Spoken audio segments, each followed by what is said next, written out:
नाज़रीन, अगर पैरों में अक्सर सूजन रहने लगे और चलने में दुश्वारी होने लगे और पैरों में तकलीफ महसूस हो, चप्पल या जूते को इल्ज़ाम मत दें। ये जानलेवा भी साबित हो सकती है।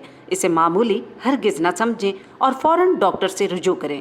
पैरों में सूजन की वजह कोलेस्ट्रॉल की ज़्यादती भी हो सकती है, जो दिल के आर्स में मुब्तला कर सकती है। जब खून के लोथड़े टांगों की रगों में जम जाते हैं और वहां से खून को वापस दिल की जानिब आने में रुकावट हो, तो पैर, टखने और टांगें सूज जाती हैं। ये खून के लोथड़े दिल तक पहुंच सकते हैं। पैरों की सूजन दिल बंद होने के अलावा दिल की मुख्तलिफ बीमारियों की निशानदही करती हैं।